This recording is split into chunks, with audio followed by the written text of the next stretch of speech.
Tonight on Hockey Talk, spring break is over and I went to a pretty cool place. Then Igor Shesterkin got to drop the gloves last night with Jacob Markstrom. How did we get here? And finally, the Division III title was handed out. Who came out on top? And was it who everyone expected? All that and more right now.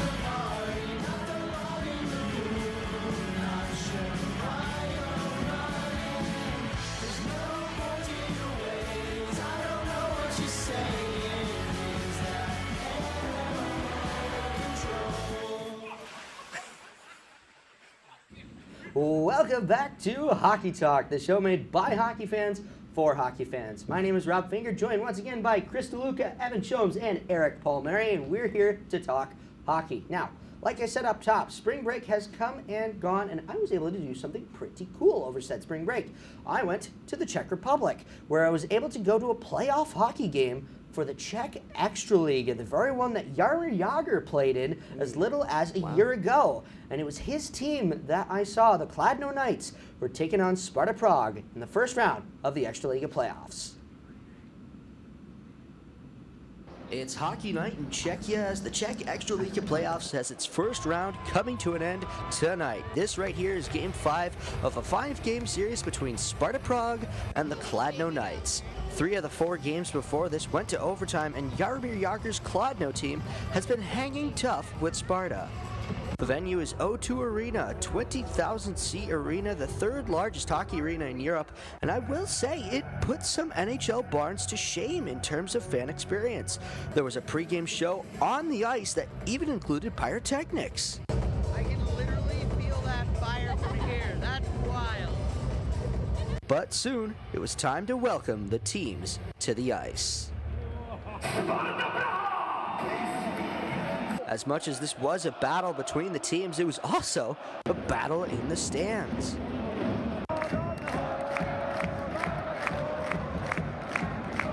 The Ultras were out in full force and the play was good, but very back and forth to start the game. A couple penalties and some bad CGI later, and the first period ended without a mark on the board.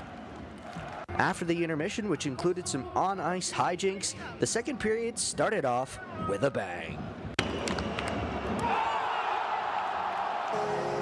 And just like that, it was Sparta that was on the board first.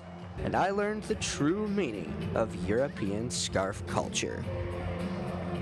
A couple minutes later in the period, it was Prague with a benchmarker for too many men, and Kladno would take advantage. Další rychlá kombinace, Vigneault v předbrankovém prostoru. Další rána, Kořenář nakonec nechytil Kotouš, ten končí za jeho...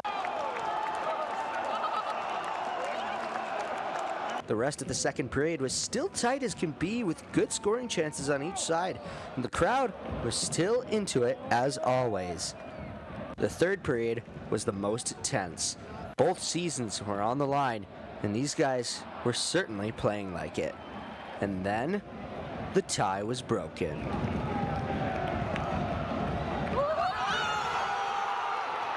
But there was a twist. The goal was under review for a kicking motion. Dostal Kodraženému Kotouči a dostal ho za Josefa Kořenáře. Ovšem tenhle pohyb pravou bruslí. It was then determined. Kladno was in the lead. The Knights had Sparta on the ropes. But Prague played their hearts out, just trying to get the tying goal. And with 3 minutes left, Kotouč se dostal až na brýzgalu, ještě Kotouč v předbrankovém prostoru, Šor srovnává! 2-2! the building erupted. 3 minutes later, tied at 2, we were going to overtime for the 4th time in this 5-game series. 10th-seeded Kladno had gone the distance with 7th-seeded Prague, and it came down to sudden death. Both teams laid everything out on the ice, shot after shot. 17 minutes went by, but then a mistake from Kladno.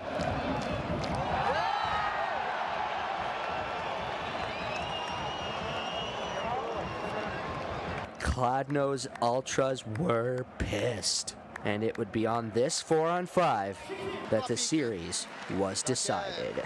Michal Řepík, Michal Špaček, Horák a Krejčí.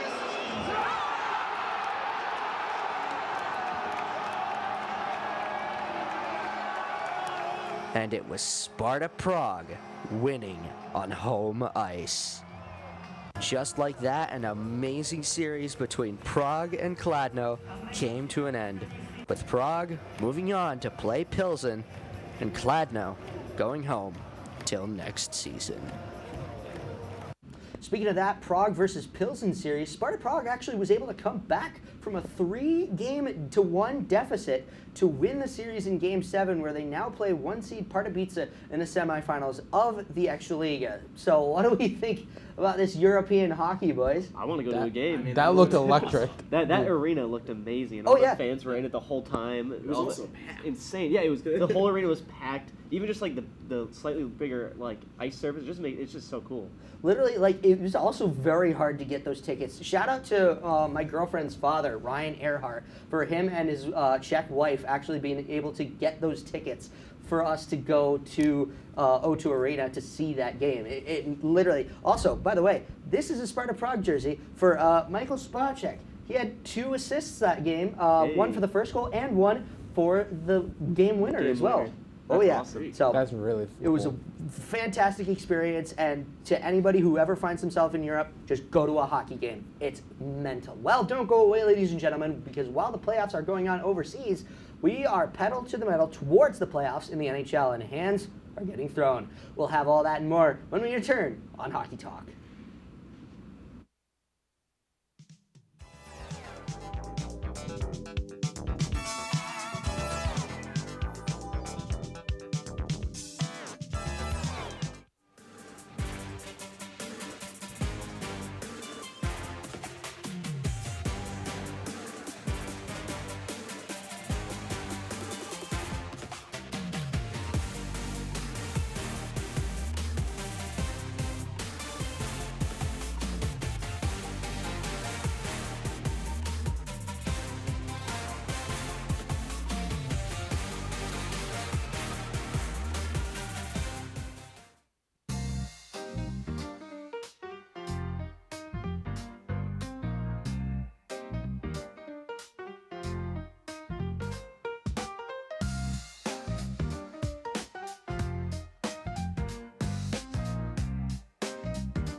$50. You better watch out.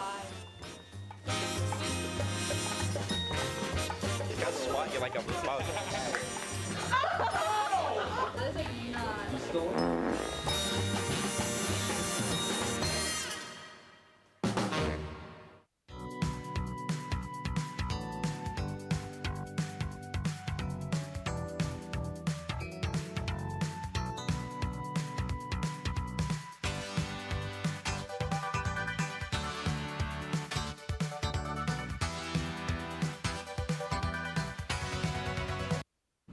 Welcome back to Hockey Talk, the show made by hockey fans for hockey fans. My name is Rob Finger, alongside Chris DeLuca, Evan Shomes, and Eric Palmieri, and we are here to talk hockey. Now, there's a certain team that always happens to steal the headlines right before our episode, and once again, it is the New York Rangers. Chris DeLuca, take it away. Listen, we had a lot happen this season that has not been great, obviously. Not certainly been been great at all. headline-worthy. It's been headline-worthy for all the wrong reasons. But, I mean, yesterday, we had one for the right reason. And, I mean, I was told we have a video of it, so let's take a look at that real quick. Roll the Shesterkin fight, please. At a certain point in the game last night between the Rangers and the Devils, there was a scrap, if you would, between goaltenders. And as you can see right here, Igor Shesterkin is getting into it with some of the players, and you'll see in a second here, Jacob Markstrom. He doesn't like that. He's taking the gloves off, he's taking the helmet off. Igor needs a second to get his stuff off because it's his first fight, and here they go. Igor Shesterkin, Jacob Markstrom getting into it. Markstrom pushing around, Shesterkin pushing around. See a punch thrown over here. Markstrom misses as he would. He's a devil. Markstrom just not missing all those punches. And Igor getting a flurry of them in there and just absolutely bodying him. Couple forward hand punches, and then Shesterkin just with a takedown right there. I think we all know who won that fight, and that, of course, is the legendary goaltender, the Tsar, if you would, Igor Shesterkin. What a fight! I mean, honestly, Mike Neckers was saying this to me before when I saw him. The Rangers needed something good this year like that after a whole season of just absolute dog water. And I will say, that was actually very well fought by Igor. Like, I didn't think that he had those sorts of hands. He looked like Conor McGregor out there just throwing hands. I was like, oh my Lord. Here's the one thing that gets me the most about that fight. He ducked for the punches. He, like, physically dodged the punches and was able to counter. Like, for somebody who has done MMA like myself, like, for you to be able to... Yeah, I am. Believe it or not, I'm a third-degree black belt. Hey. Just humble brag. Anyways, but no, I have proof. Anyways, I don't need proof. I believe you, buddy. All right, but it's one of those things where he was able to counter in goalie gear. Yeah, it's really impressive. Yeah, no, I mean, to move around like that. He definitely. I think I did see somewhere where he did have some fighting lessons, so it makes sense. I love it. But yeah, a goalie fight. I saw something before. Before the season, there have been 0 goalie fights since 2020. This season alone, there's been 3 between. I think it was between like the Sharks goaltender faced off against, I believe, who was it? I forget. But then during the Florida Panthers. Yes, it was Bobrovsky. Bobrovsky, yep. So it was them. I know Vasilevsky and Swayman went at it during the Stadium Series, and now Battle of the Hudson. It just, for such a very, very, very, very awful year for the Rangers and a lot of their players. It's a silver lining, other than other ones that I might talk about later.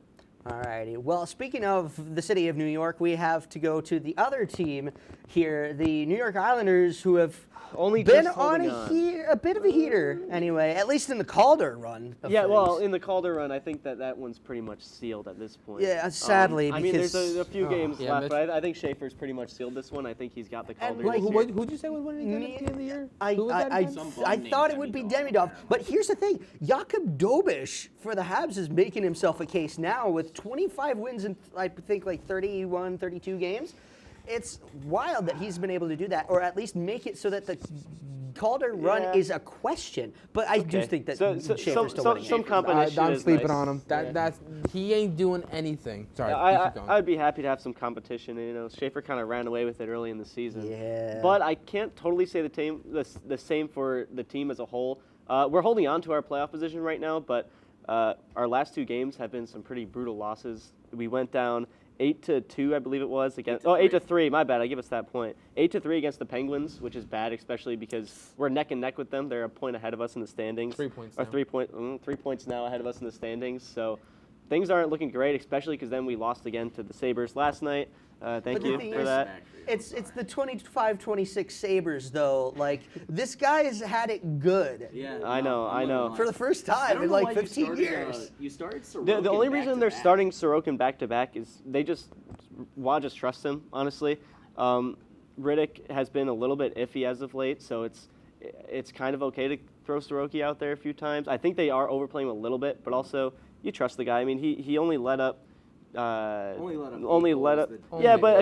the Sabres, it was a 4-3 game, one of which being an empty net. He played a good game, but we have a bit of a tough schedule ahead of us too. We got Flyers and the Hurricanes back-to-back this weekend, which is going to be rough. Speaking of like those 2 teams as well, the Flyers are on a heater right now. They are in their last 10. They are 7-2-1, or yeah, that is their last 10.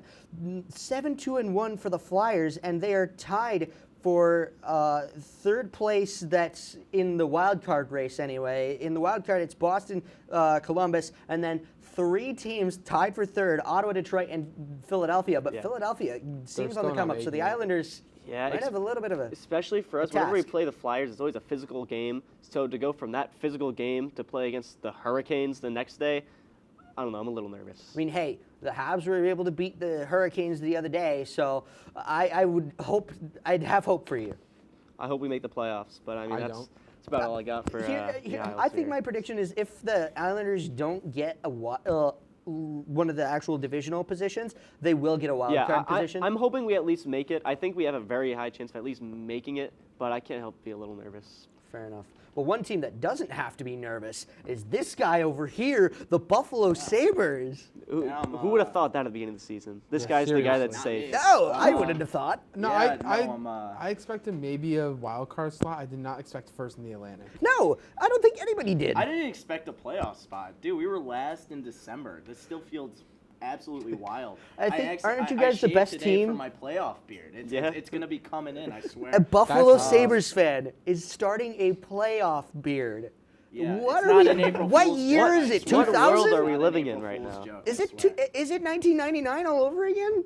No, I just hope they win a first round. I've seen a lot of family members that have been like, "Oh my God, we're going to the cup," and it's like, Hold slow on, down. hold on. I just want a round win. That's all I need. I'm just gonna enjoy meaningful hockey. Stay in humble, April. stay humble. Stay humble.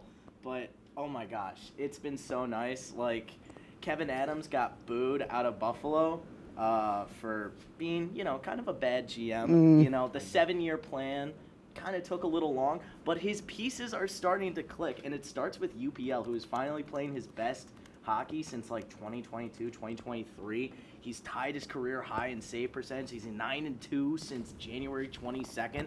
And what started it was the signing of Alex Lyon. He finally had a goaltender to compete against. He had that fire lit up from under him. I mean, this is the best goalie tandem that we've had since Linus Ullmark in 2020, 2021. Yeah, and you've got a fantastic prospect in Devin Levi as well. Yeah, I mean, I don't know. He just can't translate to the NHL yet. I hope Yet. he does because, gosh, he's so good with the Amerks. But, I mean, this is the best goalie comp since, Linus Ullmark, who was only able to play 34 games as a season high in his 6 years with the Sabres. Just never able to get it going, injury-wise. And I will say that, especially for Buffalo Sabres fans who can remember the good old days, you guys were spoiled with good goaltenders. You went straight Ryan from Miller. from Dominic Hasek to Ryan Miller, It who was great. people forget that Ryan Miller won the Vezina.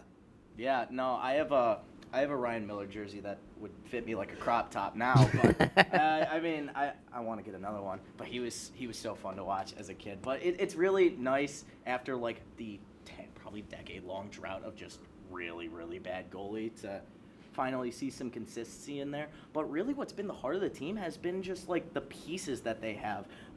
Sam Carrick has been amazing. Thank you, Chris. Absolute steal. 6th round. Didn't he just get pick. injured though? He did just get injured. Sticking up for his guy though, so it's okay. Upper body injury. I think he's gonna be okay.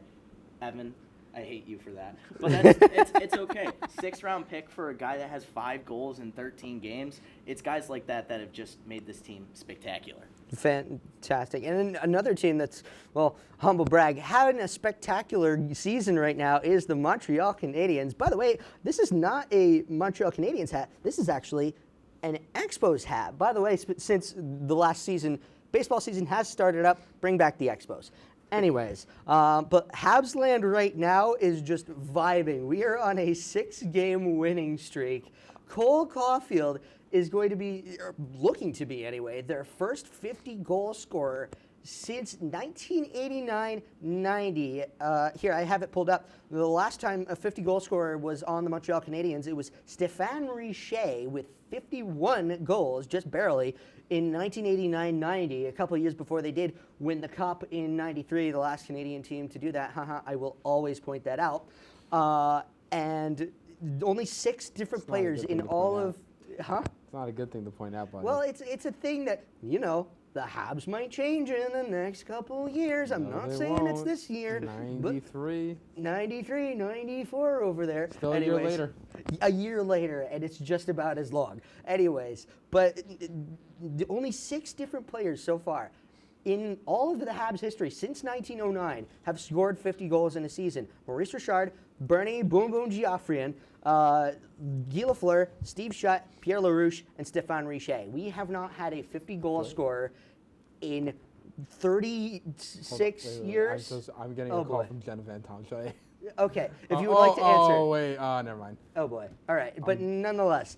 Another Islander fan. The Habs are Oh my goodness. The fact that we've been able to like take victories such as 4-1 against the Lightning just yesterday, 3-1 versus the Hurricanes a couple days ago, 4-1 versus the Preds, 2-1 versus the Jackets, 5-2 against the Hurricanes. We beat the Hurricanes twice in just under a week, and they are the top of the Metro right now.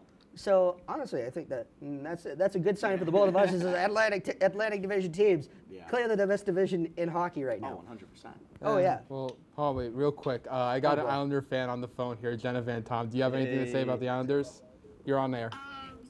Go Islanders. No. I really hope, I've never thought I'd say this, but I hope the Rangers lose so they don't get the first round pick. Oh, you hope we lose to get the first round pick? Thank you so much. The Rangers Thank you get so that. much, Jenna. All right. Yeah, bye. Goodbye. Behold, unfortunately, somebody who doesn't know how the draft works. I'm sorry, Jenna, but No, she knows how the draft works. She just misspoke. Give it a break. fair enough. Fair enough.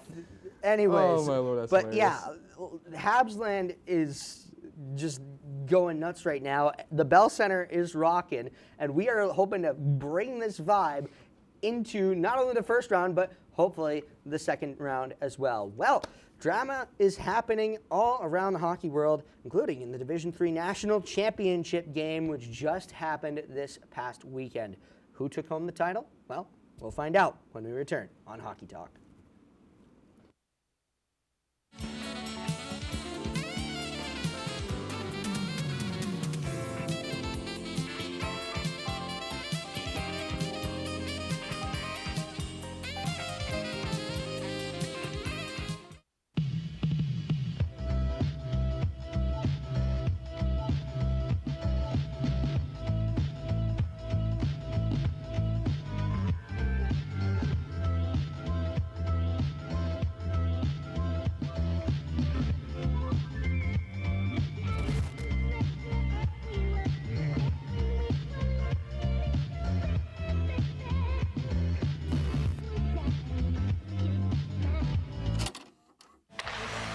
If it's hockey, it's on Hockey Talk. The hockey gods will bless me again with another victory. Join Rob Finger and his panel of guests Rangers are going to beat them simply because vibes. Vibes. You are winning this on vibes? Vibes. That's Hey, a you don't solid kidding me? argument. as they take you through the hockey world. We welcome you with open arms. Tune into Hockey Talk, only on WTOP. I had to eat a raw egg on Chris's dormitory floor. I currently don't have any federal pending charges. You know what you never did? You never walked to Walmart, Chris. That's my co-host. This is for making me eat roast Pop-Tarts. It's showtime, Chris. Come on. I want to be on the air for that. I got a couple things to say. No. Spin the wheel. Oh, you got censorship. Welcome back. Welcome back. Welcome back to. He's excused. Pretty girl scared when she see me sleep. Two most important people here, by the way. Facts. Me and Eddie? Yeah. Casey. Yeah. You too. Welcome back to Hockey Talk, the show made by hockey fans for hockey fans. My name is Rob Finger, alongside Chris DeLuca, Evan Shomes, and Eric Palmieri, and we're here to talk hockey. And good news for literally everyone outside of Geneva, New York. The Hobart Statesmen lost in the Division III Finals to the Hamilton Continentals. Congrats to Hamilton, residents of, I believe, Clinton, New York, so another relatively central New York team. But congrats to Hamilton. You beat the streak. You beat Hobart. It took overtime, but it doesn't matter. Hamilton, a win is a win, and a win came at the most perfect time. Hobart tripped at the finish line. And if you follow any like D3 like social media accounts, you probably saw the goal online too. You also probably saw the beautiful, absolutely beautiful line goal, but brutal call. Brutal call. Well, I'm not going to get started on the broadcast or the Anyways. call. I have my own opinions about that. But so like literally, absolute botched line change by the Hobart Statesmen. 2-on-1 form from Hamilton. It was just Beautiful. Beautiful. Absolutely. A beautiful win for Hamilton. Now, let's get into our games to watch, starting with my very own Montreal Canadiens. They will be heading to Madison Square Garden to take on the Rangers tomorrow night, which means it's time for a face-off. Let's head to the 2 box. And because I am the visiting team, you got the time? Okay. Let's go for it. 30 seconds, right? Yep. All right, cool. Go. All right. Well, we've seen this episode before. We've got almost a 50-goal scorer on our side here. Cole Caulfield, that entire first line as well. Nick Suzuki is approaching 100 points on the season. This is an offense that is absolutely primed to just take over, and this is exactly what we are looking for here in this season, and we are just going to take it to a basement team. Yeah, I'm not going to lie. Things don't look great for the Rangers right now, but the one thing that you can always count on, 93, the Montreal Canadiens did win the Cup, but who won right after that? Who won sooner? The 94 Rangers. Therefore, based on vibes, the New York Rangers will absolutely demolish the Montreal Canadiens. Cole Caulfield don't got nothing on Mika Zibanejad, Gabe Perreault, Adam Sikora, Alexi Lafreniere, and I don't even care about the timer. Rangers are winning. Just because I don't like the Montreal Canadiens. That's why. Vibes don't exist in a building that doesn't have any fans. Anyways, for our second game to watch, the Buffalo Sabres will be headed to MSG this time next Wednesday to take on the Rangers as well. So that means it's in time for another face-off. Let's head back to the 2 box. Go for it, Eric. I'm going for it. Yep, you're on the clock. You're nothing to me but seeding. Your team is nothing to me but seeding. We're 2 points away, and then we make the playoffs. How does that feel? Is that I really don't have to say much more. Right. I'm not worried about this game. You're nothing. You mean nothing to me. Seeding.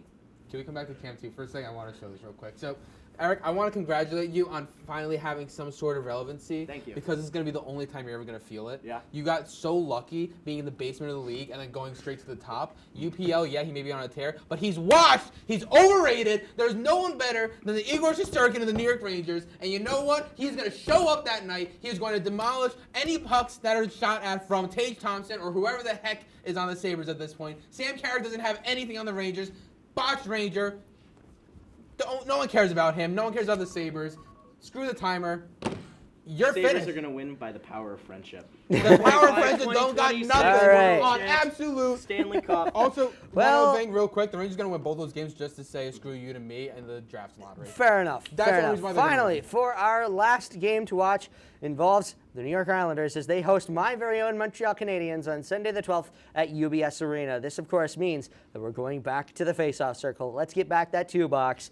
And I will start it with just saying that the Islanders and the Canadiens are right now in the same position. We are both third in our divisions, in our playoff spots. But the difference is, what division are the Habs in and what division are the Islanders in? You've got the Metro, which has just the leaders of the Canes, who cannot even get past the conference final. You're done. And I'm Go done? for it. You're done. Habs are winning. Habs are winning. Yeah, you're done, buddy. We own New York. Do you? Cut him off. Okay, we may have lost the last game against you guys. I got a little ahead of myself last face-off. I went off on a few of the Habs players and gassed up Schaefer a lot.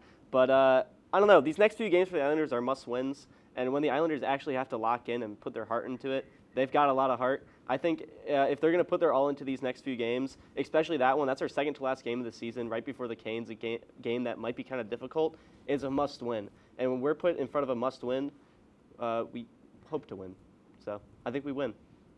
All right. I will say that the Islanders would put up a better fight than the Rangers ever could. Well, that's a given, right? Well, I mean, you're also going to lose to the Rangers, so we'll see about that. We'll see. We'll see. Tomorrow night, everybody. That's the one that you want to watch. But like I said, this next 2 weeks, anyway, for hockey is literally going to be everything for playoffs and everything like that. I don't know anything about that, so I'll sit here in my suit and tie and enjoy it. Yeah, the three of us are going to enjoy going to some meaningful hockey I might later bring this you year. with me. Well, I that'll don't do know. it We for might this go down the episode of Hockey Talk. We're headed full bore towards the playoffs with a whole bunch of action to come in the next 2 weeks. For Chris DeLuca, Evan Shomes, and Eric Palmieri, I've been Rob Finger. Remember, if it's hockey, it's on Hockey Talk. Good night, everybody. Whoa!